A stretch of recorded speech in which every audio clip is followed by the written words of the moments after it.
begin our event this evening. I'm Anita Taylor. I'm the director of the Trinity Buoy Wharf Drawing Prize project, and I'm also the director of Drawing Projects UK and the Dean of Duncan of Jordenston College of Art and Design at the University of Dundee. I'm really thrilled to welcome you this evening to one of our drawing discussions that's running alongside the Trinity Buoy Wharf Drawing Prize during January. The exhibition was planned to be open at Trinity Buoy Wharf, which is the place that you can see on the slide, on the introductory slide, from the river, on the boat, on the way to Trinity Buoy Wharf. And the chain store is the Heritage Building with the lighthouse, which is where the exhibition is sitting and is installed, but unfortunately we're unable to open to the public. We really hope and know that many of you joined us yesterday for the awards announcement and the preview, so you'll have a sense of the work in the show, and you will also know about the award winners. The exhibition has 71 drawings by 56 drawing practitioners included, and we're really thrilled to welcome Lucy Anderson and Nancy Haslam-Chance this evening to talk to us about their drawing.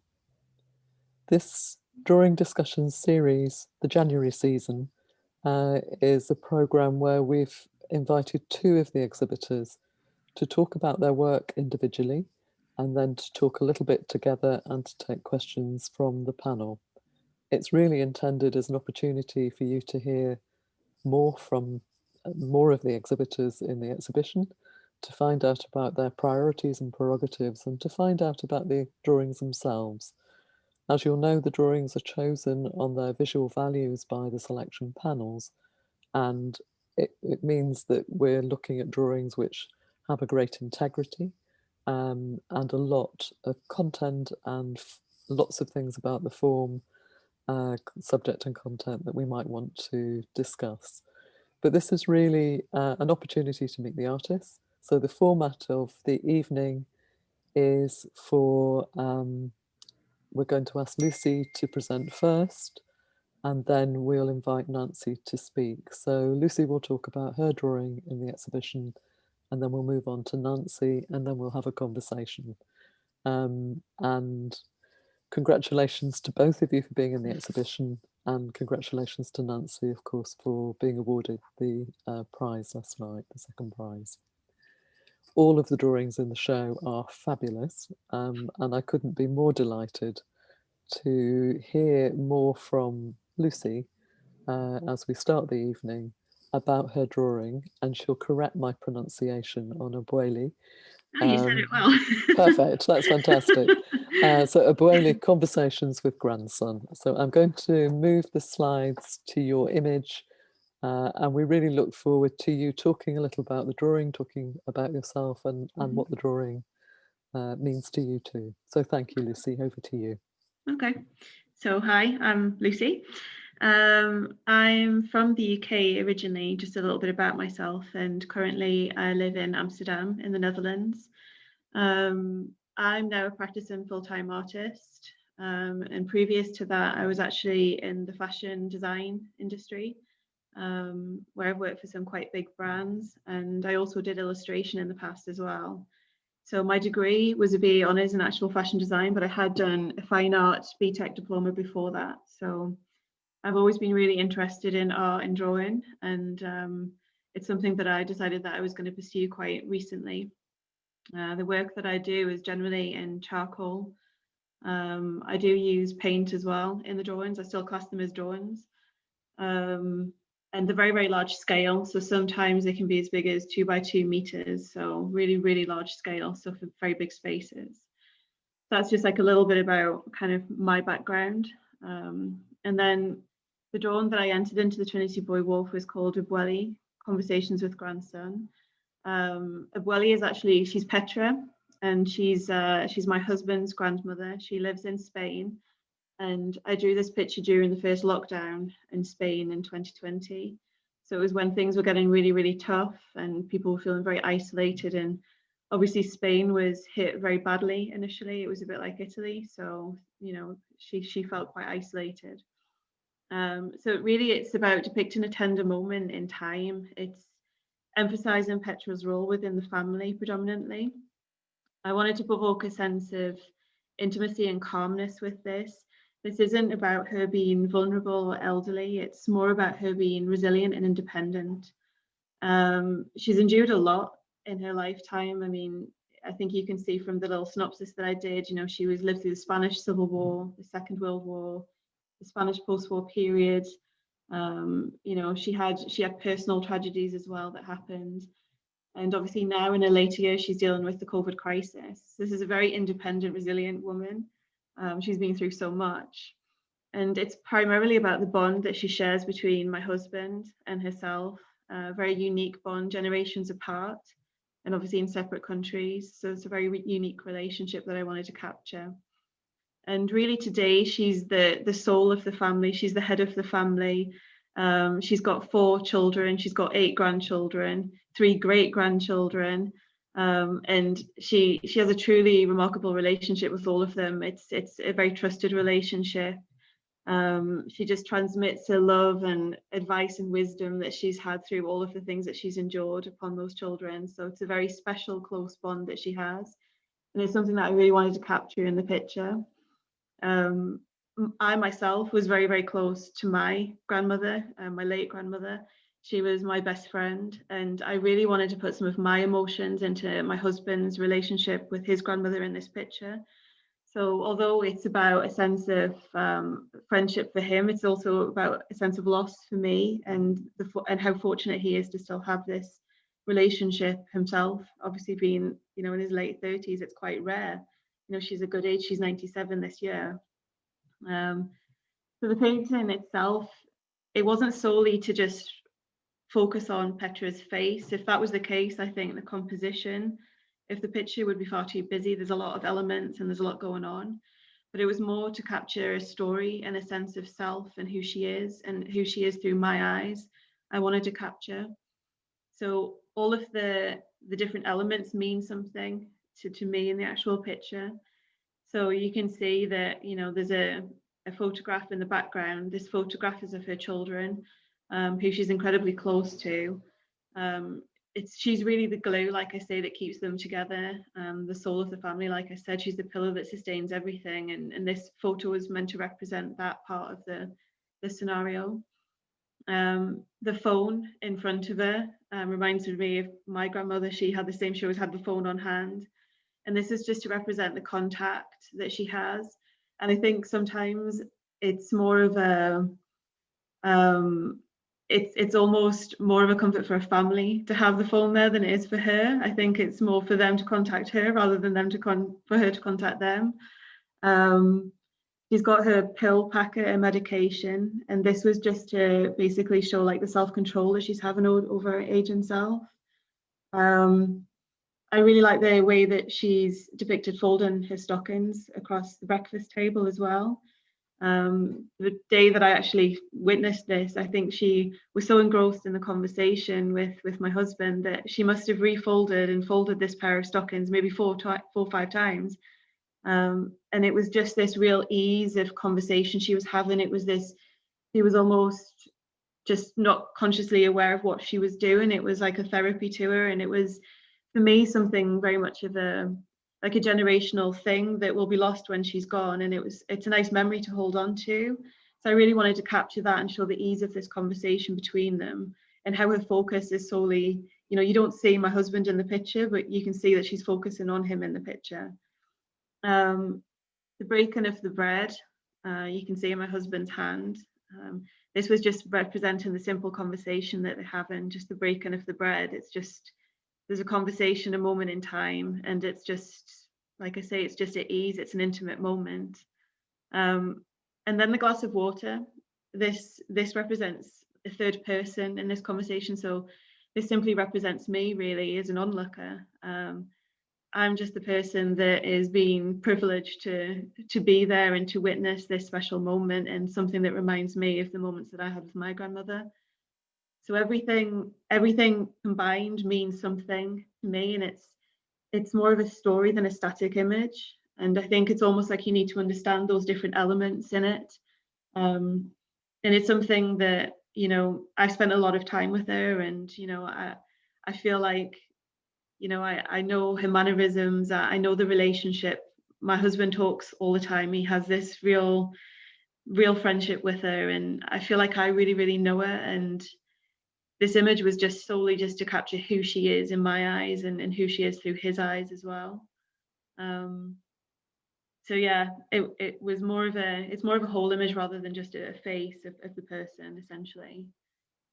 And then maybe just like talking like a little bit about kind of my practice and how I work, and why maybe I draw the people that I draw.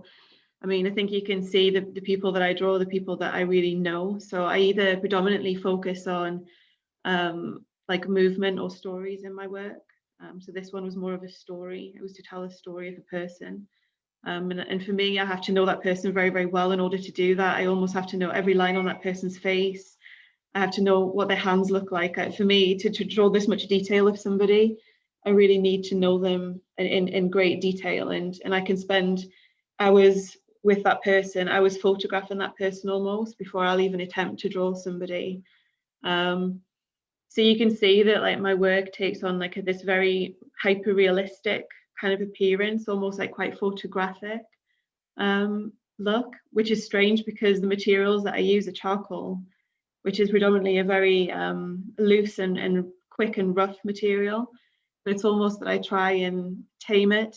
And my gran always used to say that it was like I drew like somebody would grow a bonsai tree, that, you know, you try and tame the organic nature of the material. And that's kind of almost how I draw with this much detail. But I really just want to target the audience and engage the audience with like the movement or the story in the picture. And just to depict a moment of real emotional drama. So that's kind of like a little bit about like my practice as such. But I draw a lot of things. I draw, it's mainly people focused, my work. But this was a very special piece that I wanted to enter just because it felt very relevant given the year that we've all had. And like I say, it was a very dear and close person to me. And this was something that, a longing and a desire from particularly from my husband not being able to see it. So that was the reason really that I drew what I drew.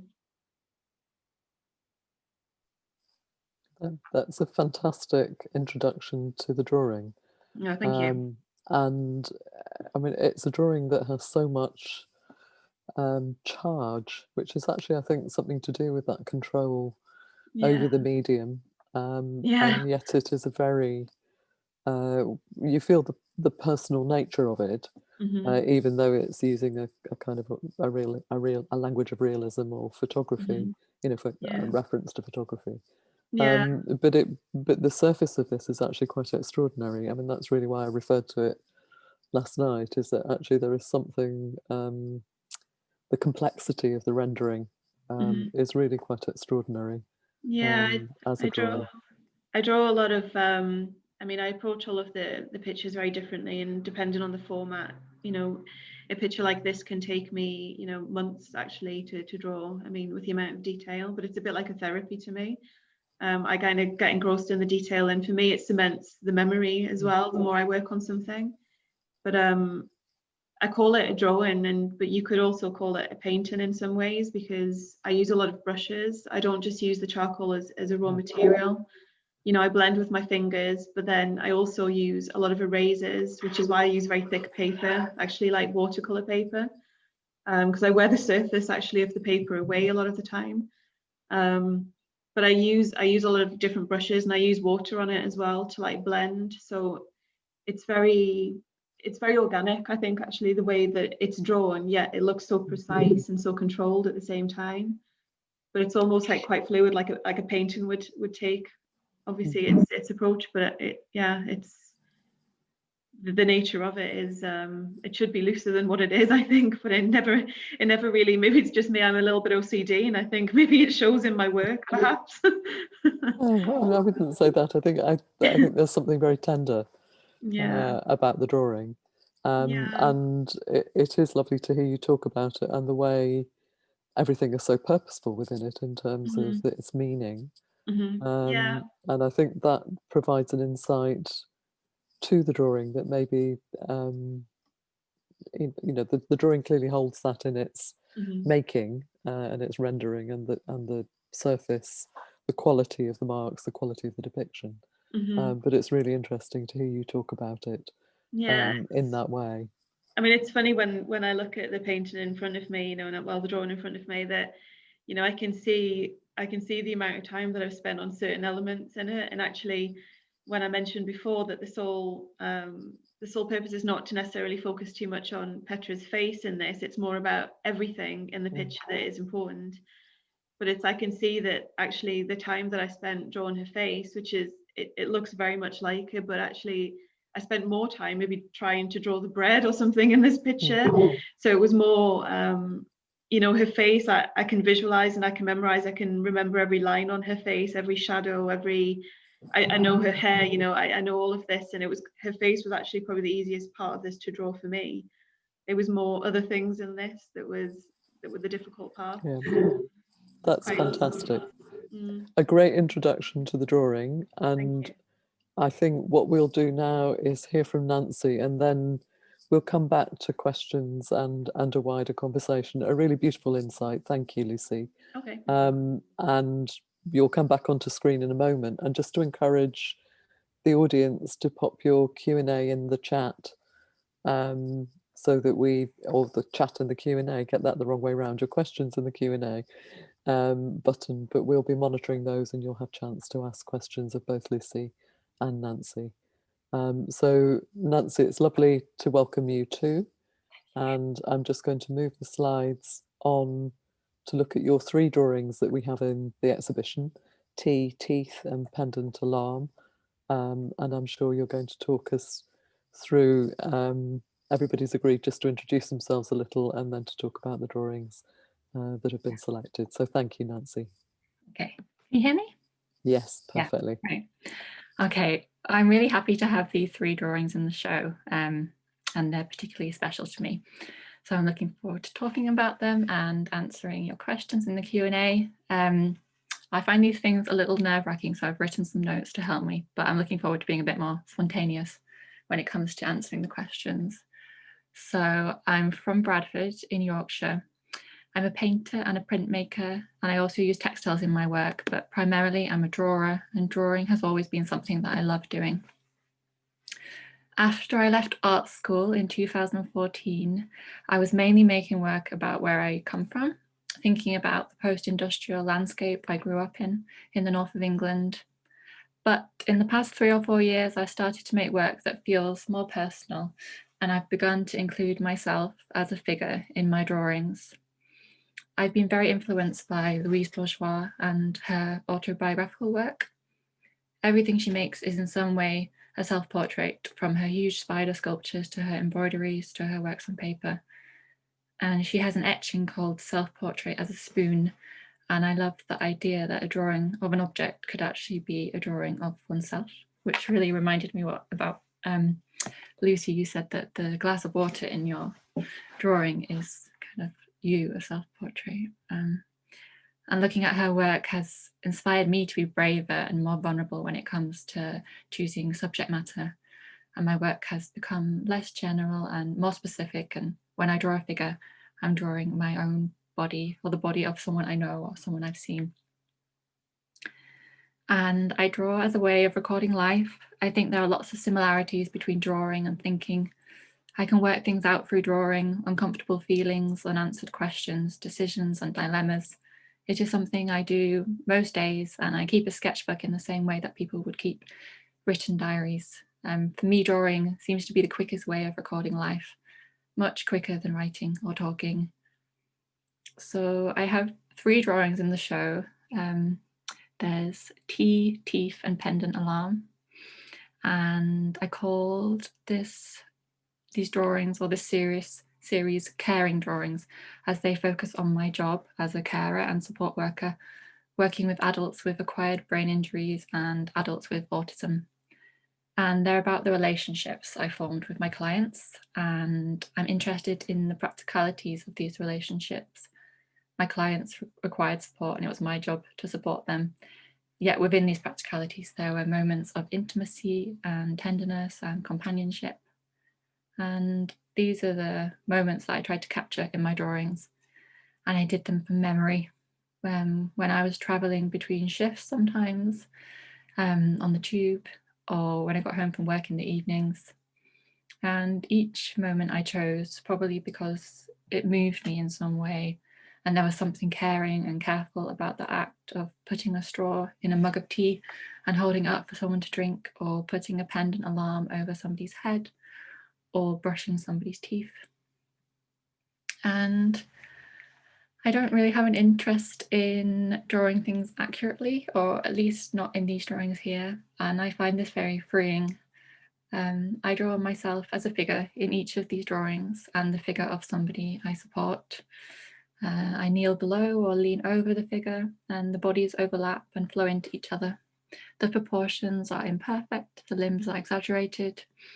When I'm drawing a figure, I usually start with the head, and then the arms, and then the torso, moving down the body, finishing with the legs and the feet, which I remember is how my tutors at art school always told me not to draw a figure, as you end up with a small head and big feet, but that's something I'm okay with here. And if I'm drawing two figures in a drawing, like these drawings, I'll draw one figure's head and then the others, and one figure's arms and then the others, and so on. And so they kind of become connected, and they are formed together bit by bit. But as well as drawing from memory, I do a lot of observational drawing. And when I was at art school, I did a lot of life drawing. So I think I know how to draw a figure that is anatomically correct, with its head in proportion to its feet.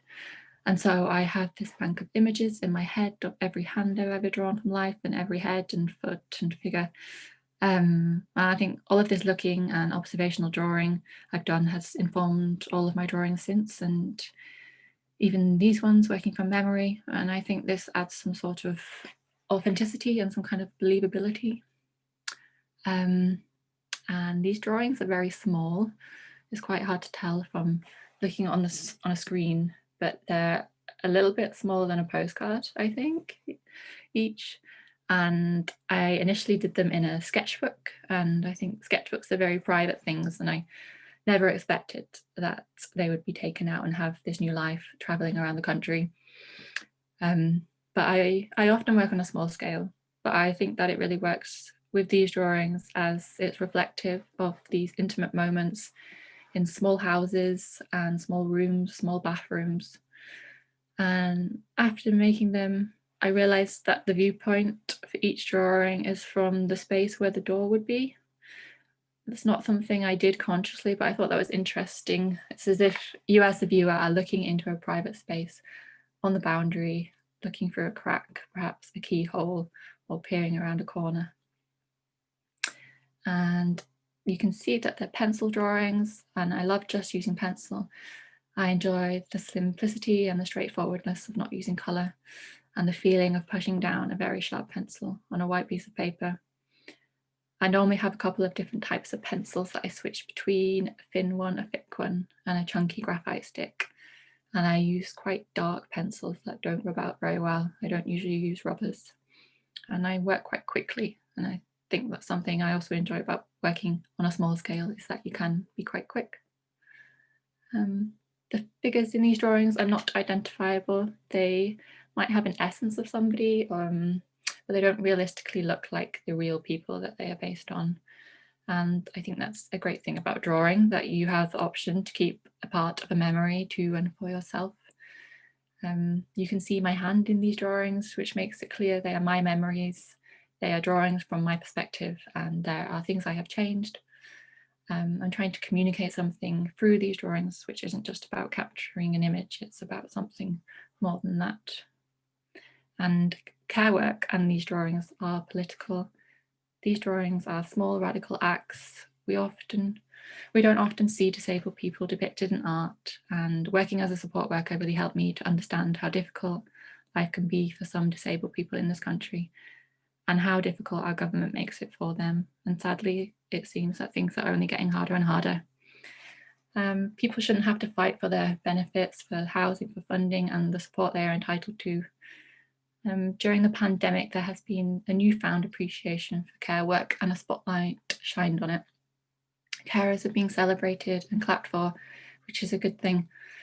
But I hope my drawings do not romanticize anything about people's situations or care work or the job of being a carer. It can be hard, it can be lonely, and it is often very low paid, but it is also a great privilege. And yeah, that's the end of what I wrote for this book. Thank you very much, Nancy. That's terrific insight, explanation, situation of the context of these drawings. And I think, you know, they feel very authentic. And I, you know, the idea that a small drawing can be a radical act because it commits memory and it commits a statement, I think is also incredibly important in terms of the subjects they're dealing with. And I think to hear you talk about them where you know what the risks are of the subject, the kind of language, and it's positioned beyond that.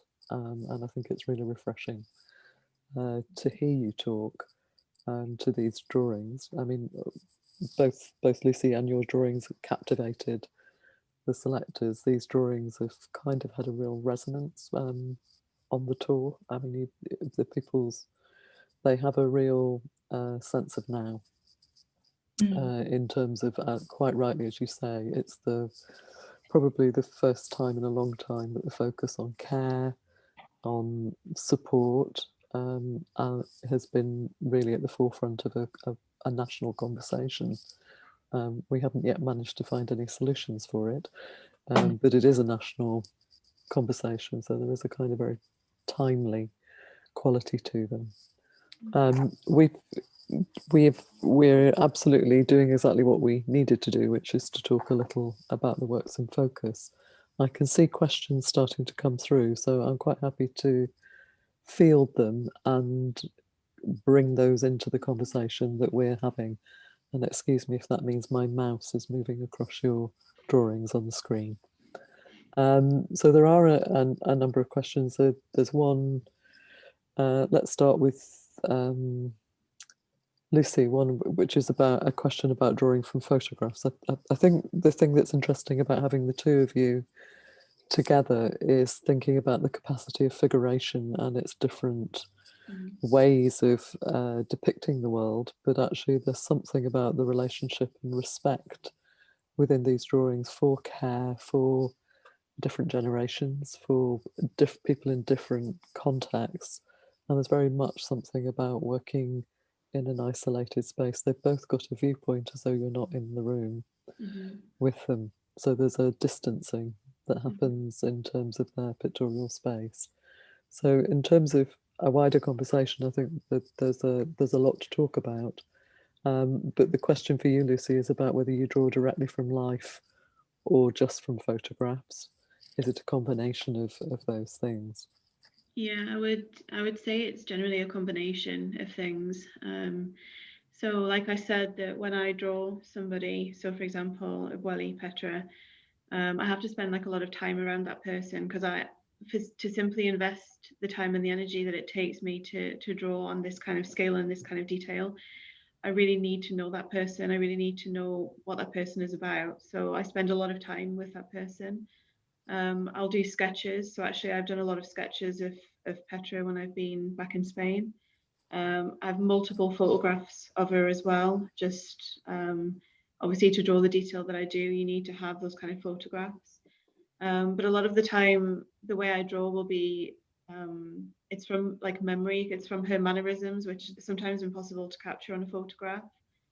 So she, for example, Petra has this, she has this thing that she does with her eyes, she raises her eyebrows, and I've tried to photograph this many times and I just can't capture this on a photograph. So I tend to sketch it and I memorize it and I'll draw it. And I think before I started this picture, I did some practice portraits of her. And I think I maybe did about 5, and they were quite detailed as well, but it took me 5 attempts to just get exactly her expression right, because I had no photograph that showed this. So I would say it's a combination of things. It's definitely a combination of photographs, but from memory and sketches.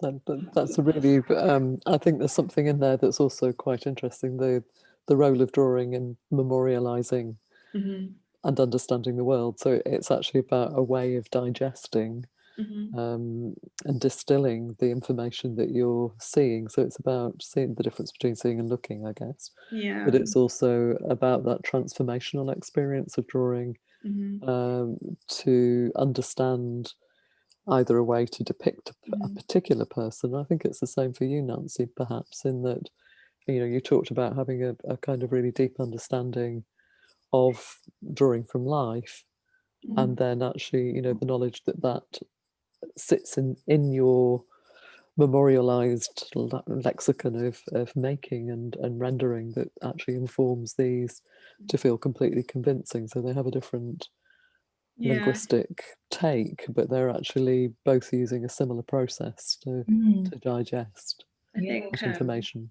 Yeah, I'm amazed that you drew Petra's face from memory. Yeah, there was it was quite funny because remember when I started this actual drawing, I drew, like I said, I had quite a few practice drawings of her face just to try and get them, you know, the expression right.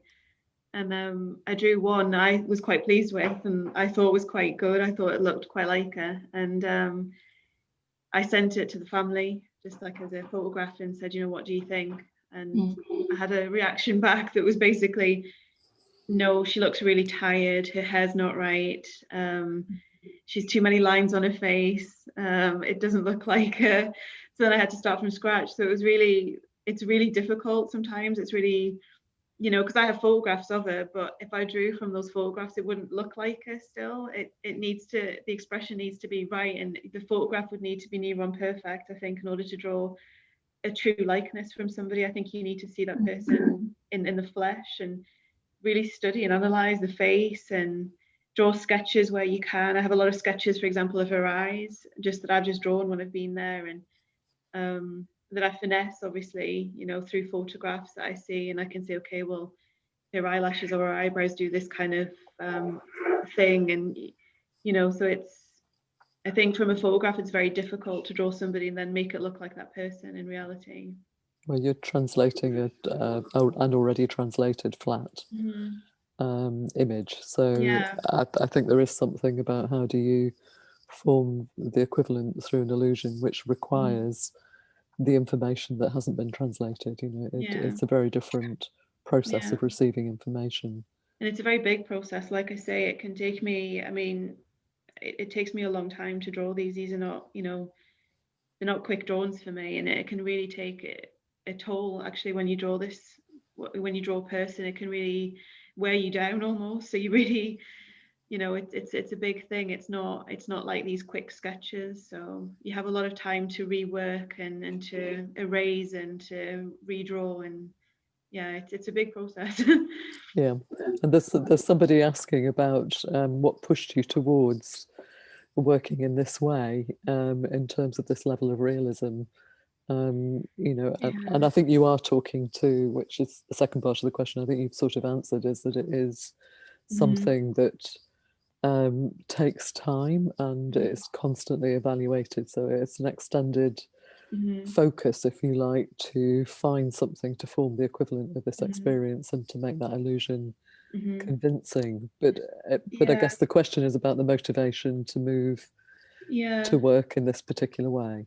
I think just by my nature as a creative person, I think I'm very meticulous and I'm a very organized person. Just that's my personality. And I think when, you know, obviously in art school and college and university, I've drawn loosely with charcoal. It's a medium that I've always loved, and I've drawn very loosely with charcoal, and I've really enjoyed it. And it does give a sense of freedom, like Nancy has said.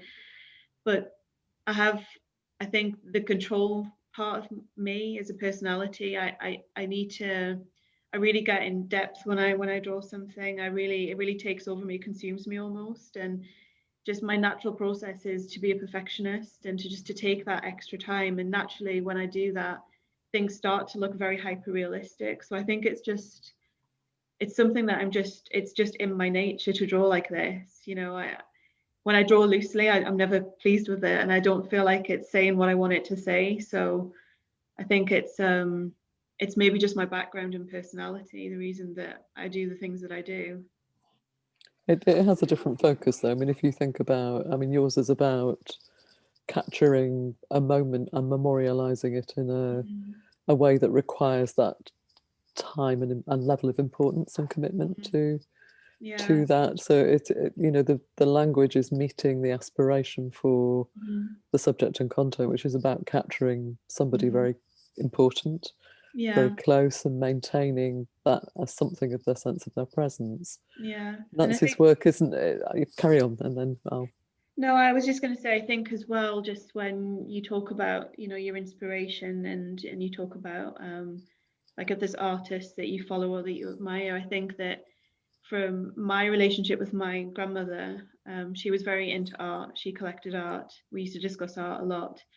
And I have a very similar viewpoint on art to my gran. So for example, like I really look at the Baroque era as an influence. So like Caravaggio, you know, the light source and the shadows and the drama, the perspective. For me, that's my main inspiration. And it's maybe not very modern, I think, these days to maybe look back at the old masters. But for me, that's, you know, I find it incredibly inspiring still, the way that they drew and the detail that they drew and the drama that the pictures evoked. For me, that's really, it's captivating, and I still use that as a really large influence on my work today. But then again, like modern artists like Jenny Savile, I really love Jenny Savile's work, but for me to draw in a similar way, to have that looseness about it, just wouldn't come naturally, I think, to me. But I do really appreciate it. I really like that as well. So it's almost have two different sort of viewpoints on inspiration, really. Well, I think we all feed from all sorts of different kinds of references, and I think that's true across both of your works. Is there's a great deal of historical reference as well as making an image that's in the present. I mean, the language is chosen, and you've worked your way through that, but the images themselves are absolutely of the moment. I mean, the sense in your drawing, Lucy, of the distance, and actually, you know, there's something very there's a great deal of pathos about there's a beauty and a generosity in that relationship between breaking the bread and the folding of the stockings, but there's also an absence in the drawing that you read without knowing that the glass is your motif within the drawing, but because the Abueli, Petra's grandson, is not in the picture, only by hand and sharing, so there's a distance between it. And I am really interested in this kind of sense of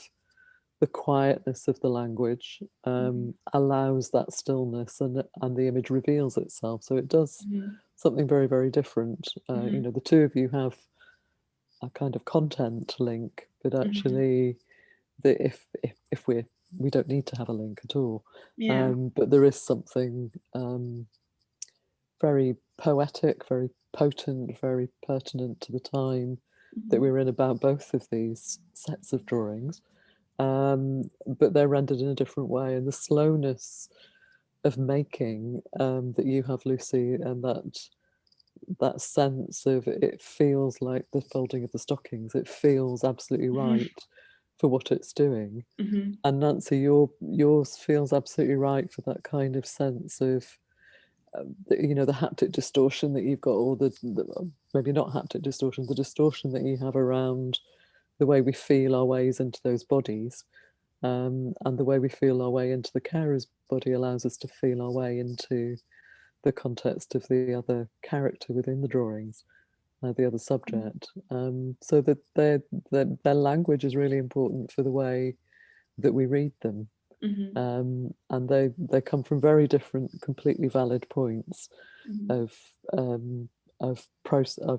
rendering an image about human relationships, and they both explore, you know, what it is to be human and what it's like in the current climate. And I think the one thing that's beautifully refreshing about both of your drawings and about many of the drawings in the show is there's a directness, and there's something about drawing being able to take that space to allow people to understand the experience they're having, but also to convey and share and communicate that experience way beyond, you know. And the way that your drawings have escaped the sketchbook, Nancy, is really fantastic, because they're very diaristic. They're very much a journal of your daily experience, but they feel like they're out there with a lot of power at the moment, and that's a really interesting way to start looking at them. Yeah, it's been so amazing. Yeah, they have this new life without me now. I don't know if I'll ever see them again, but yeah, it's been really nice to hear people's kind of comments on how the drawings have made them feel, and I've had some really nice messages from strangers, and I got to see the show in Trowbridge, and I loved kind of just hanging around and watching strangers look at them and trying to eavesdrop on what they were saying about them. Yeah, there was an amazing response to them, both in Trowbridge and in Dundee. There's a question in about for you, Nancy, which is a question: do you do many series like this, or is this different from the usual practice? No, I think they're quite similar to my usual practice, which is kind of mainly drawings about my life, kind of about what I get up to every day. And yeah, there's a few more drawings kind of as part of this series. I'm not doing this job anymore, so I guess my drawings are kind of about new things, different things, but they're often about care and relationships. I did quite a lot of drawings of my grandma this year as well, about kind of memorializing or trying to remember her as she kind of gets older. But I mean, no, I think they're very kind of my style, and they're very me. They felt new at the time I did them, because I did them as I just started this new job, and I guess that starting that job kind of inspired this subject of care, and now care is kind of still involved in my drawings. So they're a point in a scale of things, if you like. Yeah, I guess they were the beginning of something really that I'm still looking at now. Which is terrific. There are lots of incredibly excited comments in the questions, so many more comments than questions actually. But there's a very lovely one from Lorem, who's in the audience, who's saying it's more of a comment than a question, but how fascinating it is to see how two really different approaches explore common aspects, like the importance of small details in telling stories, or the way that such intimate and emotional daily moments can be portrayed. And I think that's absolutely right. I mean, I think they're very particular, meticulous drawings in their own ways, dealing with something that's deeply personal. They're definitely deeply authentic relationships, and you feel that through the way that the drawings are rendered. There's a question in from Cassie for you again, Nancy, which is: do you feel you got to know yourself better by making these works? I think so.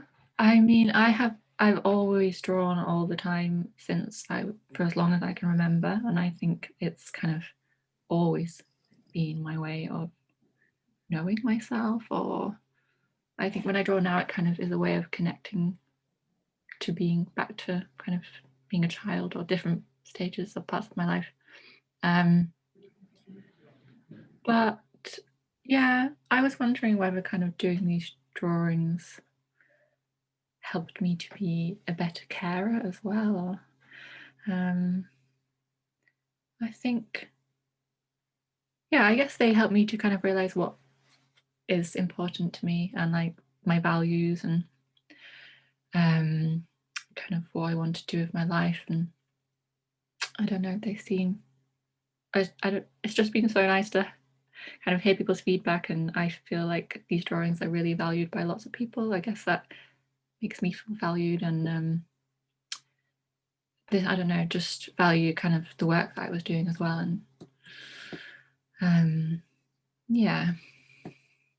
There are lots of comments about, which I think are about people's, people identify with both of these, well, your set of drawings, Nancy, and your drawing, Lucy.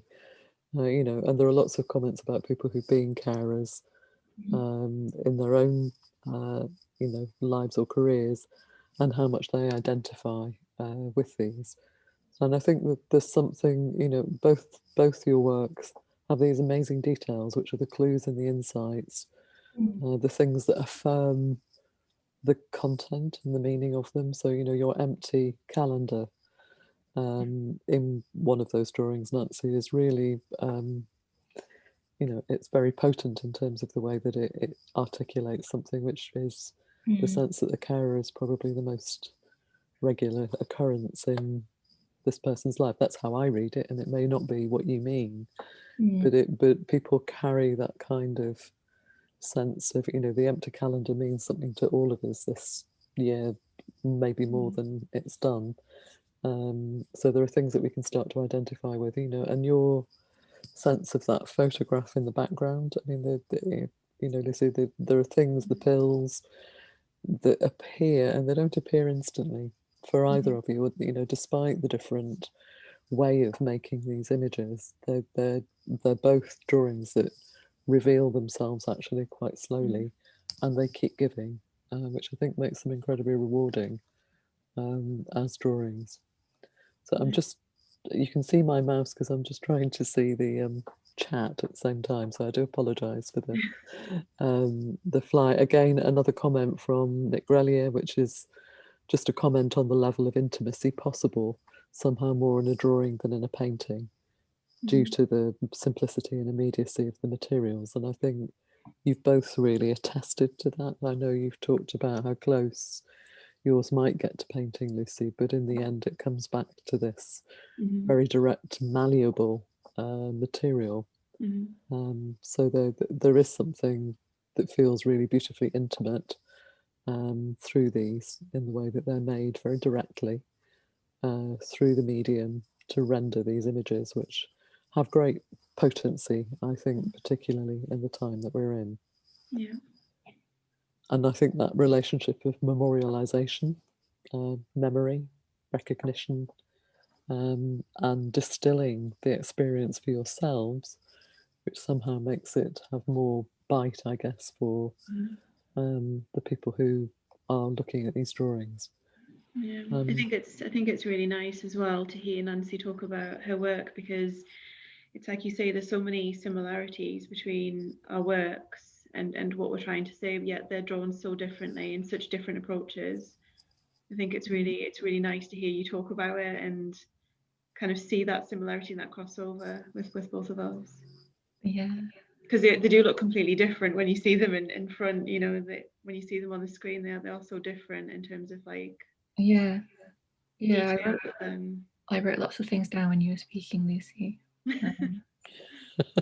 There's something lovely about these conversations, and actually there's something very lovely about the community. I mean, there are a lot of the artists in the show, I believe, in the audience, judging by the comments and questions coming in, and lots of comments which are, you know, from Susan Wilson, which is about, you know, they're both beautiful and sensitive. Both drawings, both of the images that you've made are beautiful and sensitive. They're pitched in a different way. And, you know, really huge congratulations to both of you in terms of how fantastic these drawings are, how meticulous they are in their own different ways in terms of depicting something which has that resonance for a whole wide audience. I mean, the audiences have been fascinated with them. I am sorry that we're not seeing them in the reel at the moment, but we'll see them again. Yeah, definitely. I'm really sad that I've not been to see the exhibition in person. So you won't be the only one. Being in Amsterdam isn't the only the only barrier to see the show. So it's all good, and we will invite everybody who's in the show this year to next year's opening, because, you know, we will. We feel that one of the benefits that you heard about last night from people like Ben Johnson is that, you know, the community that builds through the project is that, you know, drawing somehow is at I mean, I think Emma Talbot described it as being at the vanguard. It's somehow where things can be released because it has that immediacy, it has that directness. I think in lockdown, it's been something that it's the thing that people have had most access to.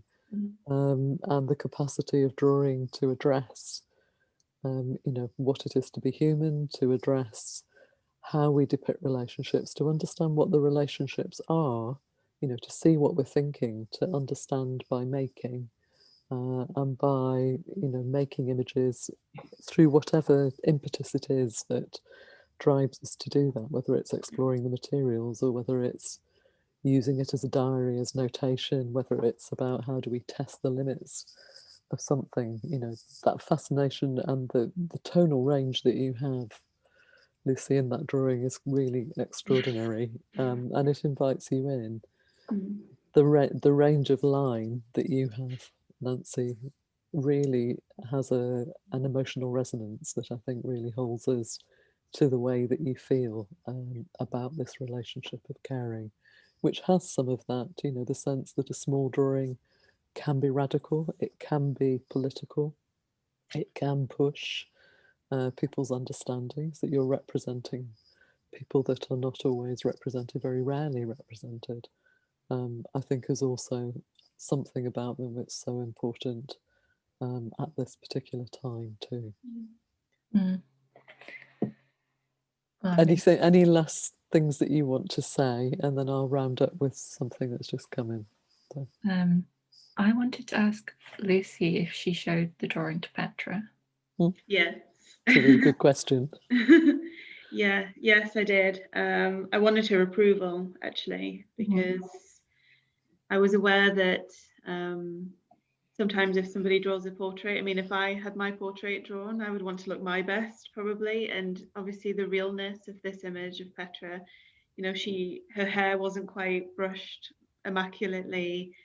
She's not smiling for the camera kind of thing. It's much more of a moment in time, and I just wanted her to be okay with it. And because it was such a sensitive moment that I was depicting within the picture, it was like a real conversation that had happened. I just wanted to know that if she was okay with that, with it being exposed, with the exposure to that, I think. But she loved it, and I think it's always nice to be drawn in a way. It's a nice compliment, and I think that she's very modern, I would say, in her approach to everything. And I think she liked the fact that it wasn't staged, it wasn't meant to be perfect in a sense. And I think she really liked that. So yeah, I showed the whole family. Like I say, the sketches that I had done originally of her face, the family told me outright it didn't look like her. So it was fierce critics. It was a work in progress. So Nancy, did you show your drawings to your subjects? I didn't actually, or I haven't. I was kind of thinking about that when I was thinking about this talk and wondering why I didn't really.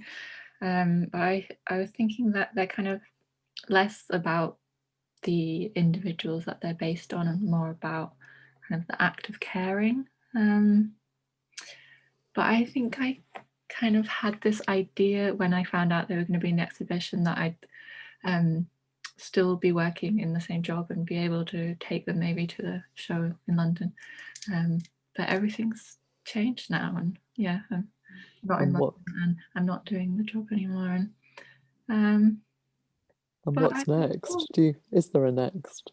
Yeah, I've just started an art therapy MA, so yeah, and I'm moving up to Glasgow in a few months.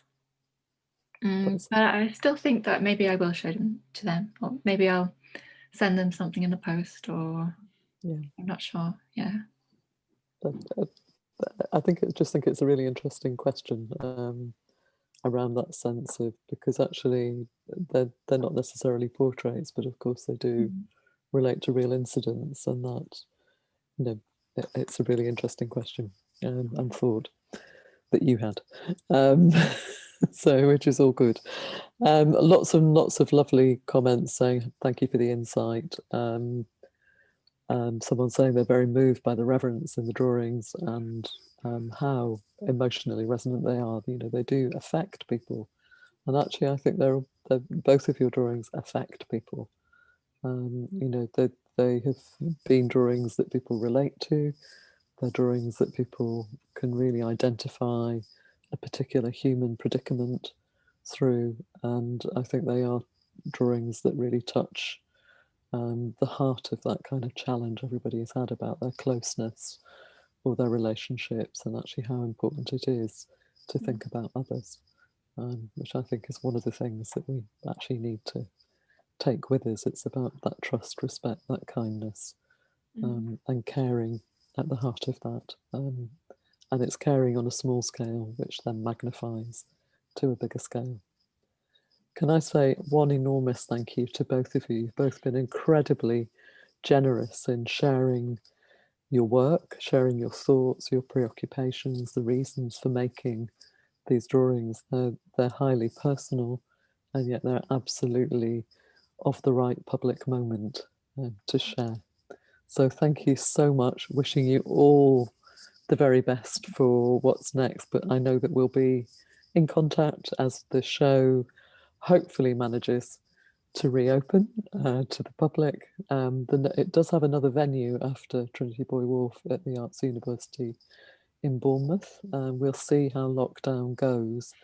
But for everybody who's not been able to see the show, please do check into the virtual exhibition that's online. It's interactive. These things are never perfect, but it does give you a sense of the scale of the work and how it's installed at Trinity Buoy Wharf. We hope we'll be making the recordings available in time on the Drawing Projects UK YouTube channel.